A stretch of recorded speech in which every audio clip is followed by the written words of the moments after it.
So in this tutorial we will look at drawing the exercise from week 1, exercise 1, and we'll just put that up so we can see what we're doing. So this one here, and we're going to do it as a wireframe model in AutoCAD 3D. So a couple of things about setting up first of all.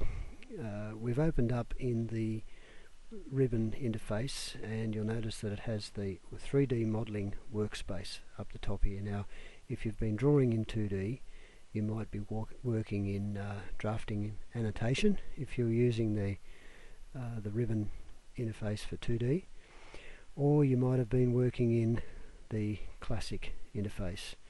Now that's just a menu that's laid over the top. It's all the commands work the same. If you're working in 3D modeling, I find that this 3D modeling one is the most useful one to use. The other one, 3D Basic, doesn't have a lot of these commands here. So 3D modeling is your first one to set up. The other thing to look at is the view. So we've got the options here of different view styles: 2D wireframe, 3D wireframe, shaded with edges, realistic. So we've been in 2D drawing, we would have been working with 2D wireframe, which is what's on the screen now. Slight difference with 3D wireframe is that the UCS is a little bit more pronounced. We can see the Z sticking up there, and if we use our view control cube up the top here and click on one of the corners, you can see that it flips it around, and this is probably the preferred one to use if you're drawing in 3D wireframe initially. Once we start getting into surfaces, then we would flip over to a shaded view, because a shaded view will show us the regions and surfaces, whereas the wireframe will not. It'll just appear as a wireframe. Now what we need to do is use coordinates in the first instance to draw the outline of this thing. I'm going to move it across to my second screen, which will not appear in the video, but at least we'll be able to see what we're drawing.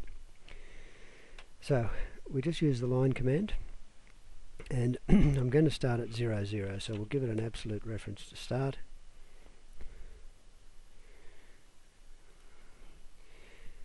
Zero, 0, 0. Okay, and we want to go 20 in the direction of X, and it's a little bit bigger than what I was expecting. 25 Y. Now because my XY plane is laying flat like that, I can use point and shoot. I could actually put absolute coordinates, type them in to go to an exact point, but it's like drawing in a 2D mode. If you've got your XY plane and you're drawing on that plane, then you can use point and shoot like you would in 2D. So we'll go 45, and we want to go back 45. Now you'll notice that we're getting a tracer, a polar tracking tracer happening here, and if I line up with my start point, I should be able to pick up that point I started with. Now the reason we're getting the tracer, of course, is the same as 2D. I've got the settings down here. Polar tracking is on, and that's really important for 3D work because it will give us that incremental angle tracer on the XY plane that we're drawing on. If we right click on that, we can adjust that to suit our drawing at the time.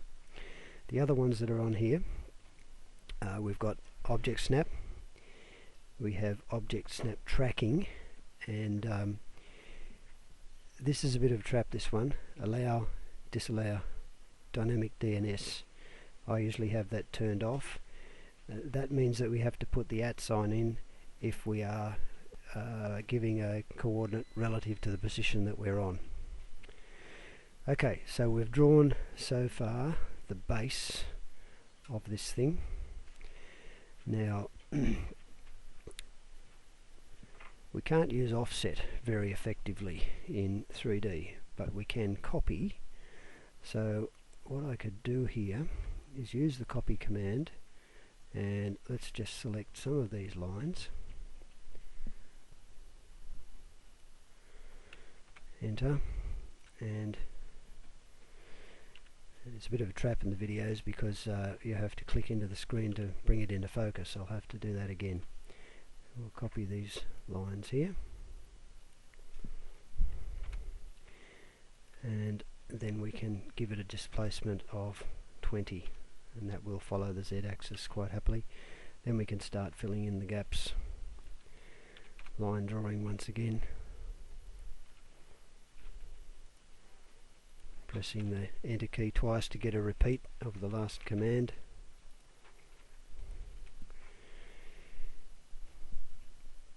Okay, so we've got a line 45 back here, and then 45 up. You can see that it is quite happily drawing in different planes, even though our XY plane hasn't changed. But you will find later on that you have to change the orientation of the UCS to get it to go in the right direction, particularly when you start going at an angle. It gets quite confused. So basically for this thing I'm just using point and shoot for the whole lot.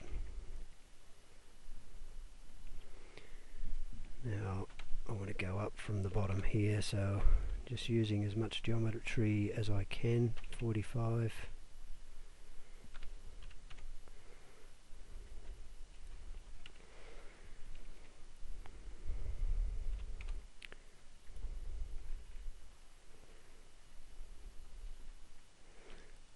Looks like the tracer is not going to pick that up for me. What I could do is do a copy of an existing line across to there. In 3D it's a really good idea to have geometry there that you can snap to. So we're getting close on this one. We've got all of this side, we have to go across there, and on the underside let's do the back of it. I think that's 20 down and across, and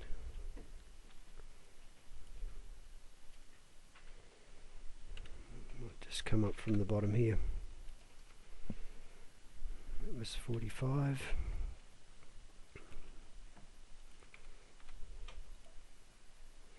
You've got to be very careful that you don't pick up the wrong point. And I think that might be it in Wireframe.